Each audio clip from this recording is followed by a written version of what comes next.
저는 오늘 여러분들에게 사마리아 여인에 대한 이야기를 하고 싶습니다.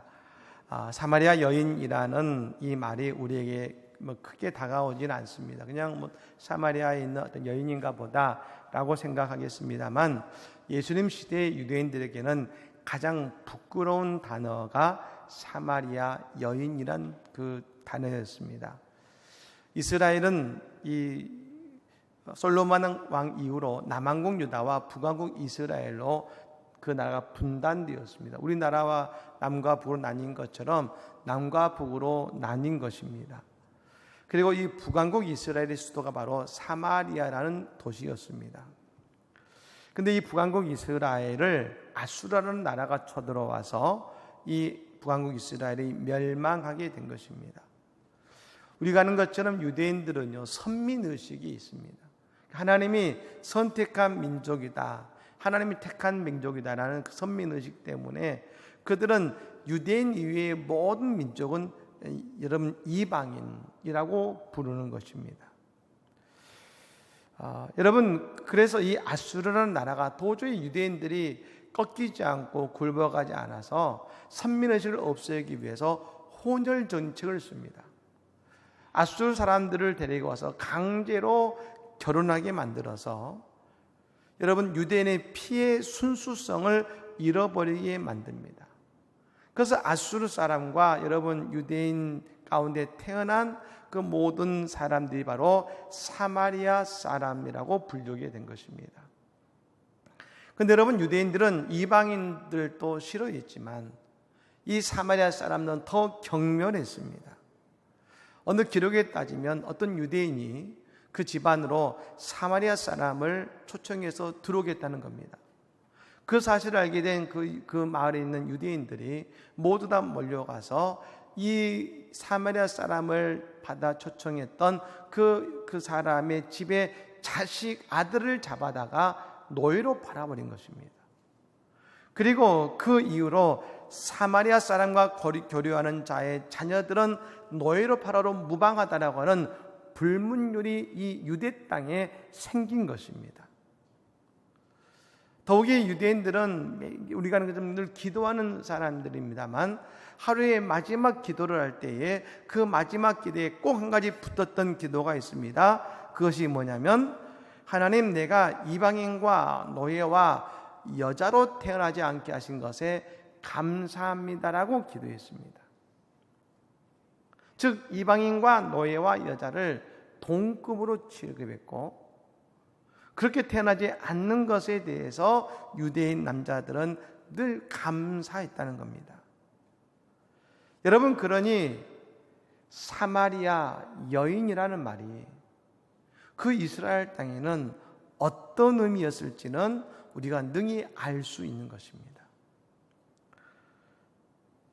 그런데 여러분, 오늘 예수님께서 이 제자들과 함께 공생애를 지내고 계시는데요, 누구든지 이 사마리아 여인과 만나는 것 자체는 인생의 불이익을 감수해야 했습니다.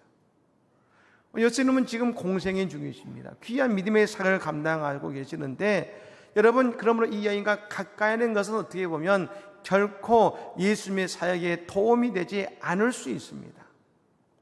하지만 예수님께서 보여주신 것은, 내가 이 땅에 온 이유는 무엇이냐? 바로 이 여인과 같은 이들 때문에 왔다라고 오늘 여러분 이 말씀을 통해 우리에게 말씀하고 계시는 것입니다.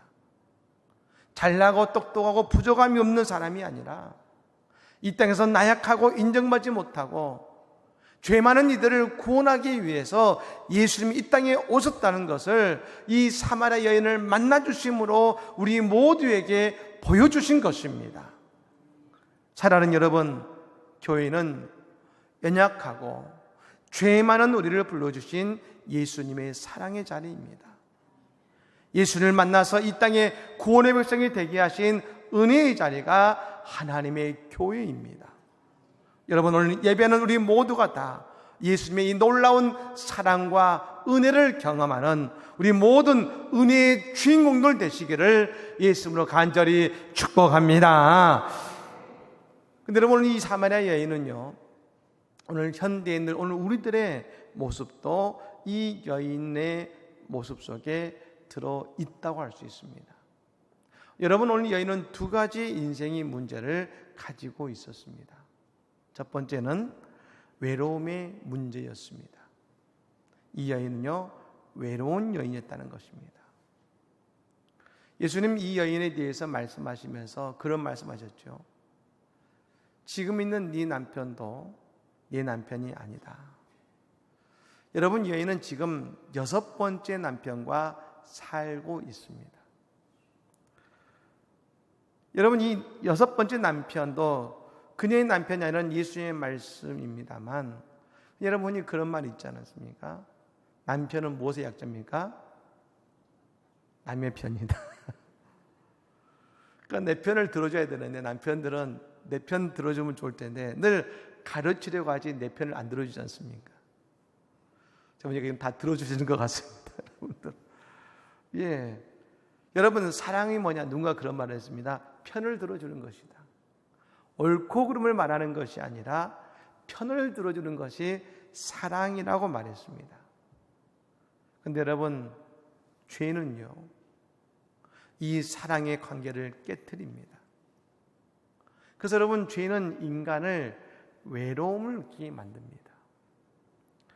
인류가 최초로 느꼈던 외로움은 언제였을까요?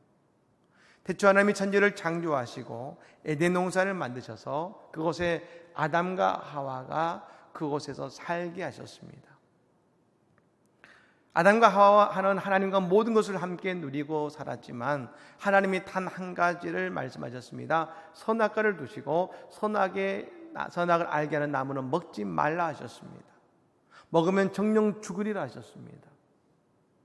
그 모든 것을 다 하나님과 함께 누릴 수 있었지만 그 선악과는 하나님과 인간이 구별되는 중요한 지점이었습니다. 그런데 뱀의 유혹에 빠진 하와가 선악과를 먹게 된 것이죠. 그리고 하와가 선악과를 남편인 아담도 먹게 만든 것입니다. 두 사람 다 선악과를 먹지 말라는 하나님의 말씀을 듣지 않는 죄를 지었습니다. 그때 하나님이 물으셨습니다. 하와에게 물으셨습니다. 누가 너에게 선악과를 먹으라 했느냐? 그때 하와는 대답하기를 저 뱀이 내게 선악과를 먹게 했습니다. 다시 아담에게 묻습니다. 누가 너에게 선악과를 먹으라 했느냐? 그때 아담이 대답하기를 하나님이 제게 주신 저 여자가 나에게 선악과를 먹게 했습니다 라고 대답했습니다. 이전까지 아담에게 하와는요, 너는 나야, 내 살 중에 살이요 내 뼈 중에 뼈라고 말할 정도로 사랑하는 대상이었습니다. 하지만 선악과를 먹고 죄를 짓게 되자 아담은 하와를 향해 저 여자라고 말하면서 아담과 하와의 관계가 깨뜨려지고 하와는 외로움을 느끼게 되었습니다. 인류 최초의 외로움은 죄를 지은 남자와 여자에게 찾아왔습니다. 그리고 그 전까지 늘 하나님과 함께 있었지만 그들이 선악과를 먹음으로 하나님과 인간은 함께 할 수 없는 갈라지게 된 것입니다. 그래서 인간은 하나님과 떨어져 지내야 되는 여러분 존재의 외로움을 느껴야 했던 것입니다. 여러분, 외로움이 죄를 말하는 것은 아니지만 우리가 죄를 지으면 인간은 그때부터 외로움 속에 거하게 되는 것입니다. 오늘 여러분, 이 여인은 외로움이라는 목마름 속에 있었습니다. 이 여인은 낮 12시에 가장 더운 시간에 여러분 그 우물가를 찾는 것을 보면 누구에게도 인정받지 못하고 손가락질 당하는 외로운 여인이었습니다.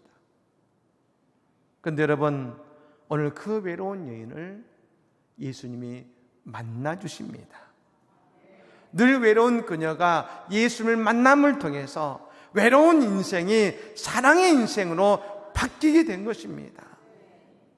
여러분, 오늘 여러분 우리가 인생에 외로움의 인생을 살아오지 않으셨습니까? 난 외로워, 난 혼자야. 하지만 여러분, 오늘 이 시간 잘 오셨습니다.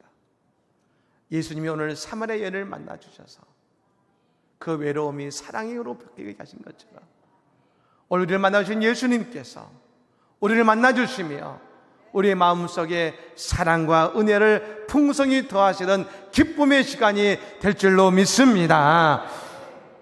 여러분, 두 번째로 이 여인은요, 자신의 문제를 늘 다른 남자를 통해 해결하려고 했었다는 것입니다. 이 여인은 6명의 남편이 있었습니다. 우리가 알 수 있는 것은 이 여인 남편들이 죽어서 6번째 남자와 사는 것이 아님을 알 수 있습니다. 오히려 이 여인은 자신의 인생의 문제를 해결하기 위해 늘 선택했던 것이 있습니다. 바로 새로운 사람, 새로운 남자였던 것입니다. 그것이 여러분, 우리에게는 그것이 여러분, 그 문제가 그에게는 물질의 문제일 수도 있고 자녀의 문제일 수도 있습니다. 그런데 이 여인은 자신의 문제를 남자에게 의지함으로 해결하려고 했던 것입니다. 그게 그녀가 생각하는 유일한 인생의 해결책이라고 생각했습니다. 근데 여러분, 그것을 위해서 자꾸 다른 남자를 만나고 다른 남자를 만나는 잘못된 운명의 수레바퀴와 같은 것에 늘 실망하고 늘 실패하지만 그녀는 또 다른 같은 선택을 하는 잘못된 자리에 서 있었던 것입니다. 그녀는 생각했을 겁니다. 저 남자는 다를 거야. 하지만 결국 똑같은 실패와 아픔을 경험해야 했던 것입니다. 오늘 우리도 여러분, 이것이 잘못된 것을 알지만 사람들은 늘 최악만 아니면 돼 라는 생각으로 우리는 우리의 인생을 선택하며 살아가고 있지는 않으십니까? 예수님께서 이 여인을 만나 주셨습니다. 그리고 이 여인의 잘못된 인생에서 수렁에서 벗어나게 해 주신 것입니다. 여러분, 이 여인은 6명의 남편을 만나면서 더 이상 사람들과 함께 지낼 수 없었습니다. 낮 12시에 물을 기르기 위해 나온 것도 그런 이유였습니다. 사람들이 손가락질해도 나만 잘 살면 되지, 내 문제만 커 보였습니다. 잘못된 선택인 것을 알지만 늘 그 길밖에 없다고 여겼습니다. 하지만 그녀가 예수님을 만나자 그녀는 새로운 인생의 길을 만나게 된 것입니다.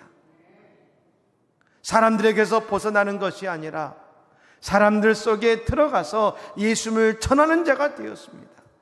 왜요? 그녀가 해결할 수 없는 그녀의 인생의 목마름을 예수님이 해결해 주셨기 때문인 것입니다.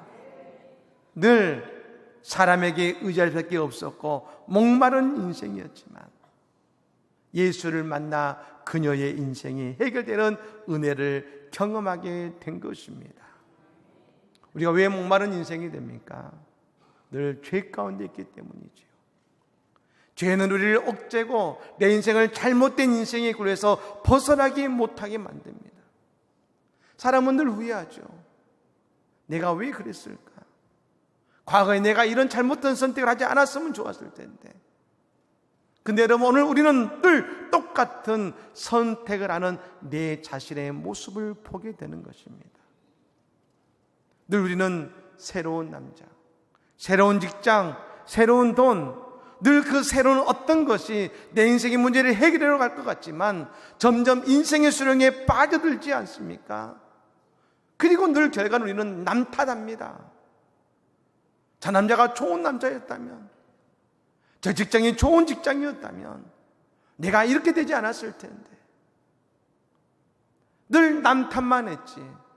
내 연약함, 내 인생에 새로워질 기회가 있었음에도, 바뀌어질 그 기회가 있었음에도 불구하고 늘 과거로 돌아갔던 내 연약한 인생을 보지 못했던 것입니다. 여러분, 하지만 이제 우리가 예수를 만나면 우리의 인생이 바뀌어지는 것입니다.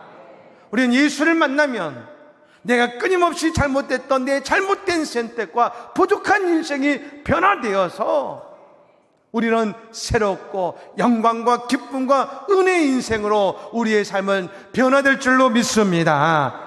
예수님 말씀하십니다. 나는 길이요 진리요 생명이다 말씀하셨습니다. 여러분, 오늘 이 사마리아 여인의 유일한 인생의 변화는 다른 것이 아니었습니다. 예수를 만나는 것이었습니다. 여러분, 그녀의 인생에 예수를 통해 새로운 인생의 길이 열린 것을 믿으시기를 바랍니다. 오늘 보면 14절 말씀 읽어볼까요? 14절의 말씀 한번 읽어보겠습니다. 내가 주는 물을 마시는 자는 영원히 목마르지 아니하리니 내가 주는 물은 그 속에서 영생하도록 솟아나는 샘물이 되리라. 아멘. 여인의 인생은 목마르고 힘든 인생이었습니다. 세상의 그 무엇도 그녀의 목마름을 해결하지 못했지만 예수를 만나자 인생의 갈증이 풀어지고 주님 안에 진정한 기쁨의 인생으로 바뀐 것입니다.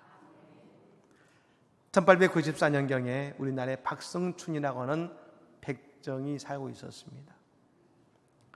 이 당시는 여러분 조선시대는 계급 사회로서 백정은 그 계급 중에서 가장 낮은 계급이었습니다.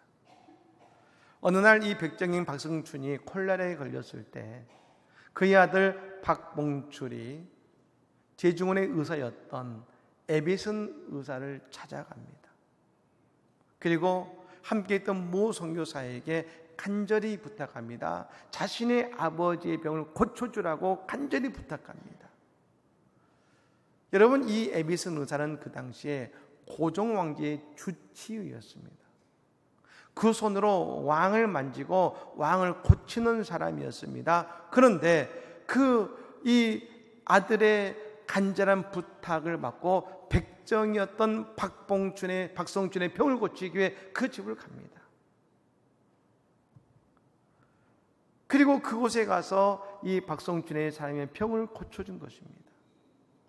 그런데 여러분, 이 박성춘은 자신의 병을 고쳐준 것도 고맙지만 아니, 왕의 주치의가 자신을 고치기에 자신의 집에 들어왔다는 사실에 너무나 큰 감동을 받습니다. 누구도 나를 사람 대접해 주지 않았는데. 그리고 병이 나은 그는 자신의 아들과 두 딸을 교회에 다니게 하면서 그도 그 당시에 곤당골 교회에 출석하기 시작합니다. 그리고 그가 열심히 신앙생활하면서 예수 그리스도를 영접합니다. 여러분, 그는 백정으로 태어난 자신의 인생을 늘 비관했습니다. 세상을 늘 비판했습니다. 자신을 백정으로 만든 세상의 문제라고 생각했습니다. 자신은 늘 억울하다고 생각했습니다. 하지만 예수 그리스도를 그가 영접하자 모든 문제는 자신의 죄 때문임을 깨달았습니다. 자신의 인생을 고달프게 만든 것은 세상의 조건이 아니라 바로 자신의 죄의 문제였음을 그가 깨달았습니다. 그러자 그의 삶의 자세와 삶의 모습이 바뀝니다. 이전에 늘 그런 분노에 차있던 사람이었는데 그는 온유하며 그의 삶의 기쁨의 삶으로 바뀌자 주변에 그와 함께 그를 아는 백정들이, 그와 같은 친구들이 그를 보며 놀랍니다. 도대체 무엇이 이 박성춘을 변화되게 만들었느냐? 그리고 그들도 함께 교회에 나오기 시작한 것입니다.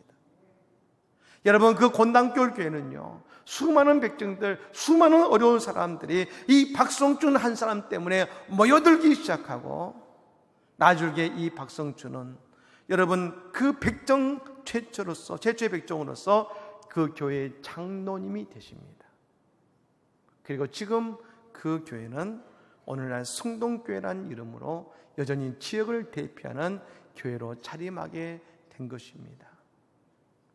사랑하는 여러분, 예수를 만나는 인생은 이와 같이 새로워지며 새로운 길이 열리는 것입니다. 우리가 예수를 만나면 내 모든 죄가 해결받습니다. 내 풀리지 않는 문제가 해결받습니다. 예수님 내 모든 문제와 내 죄를 십자가에 다 못 박으셨습니다. 여러분, 그런지 예수님을 따라가면 우리의 인생이 새로워지는 것입니다. 여러분, 오늘 또 어떤 인생의 문제와 어떤 인생의 수렁에서 여러분 허우적대고 계십니까? 오늘 예수를 믿기로 결단하고 예수 손을 붙든다면 오늘 우리의 인생에 새로운 은생의 길이 열리게 될 것입니다. 여러분,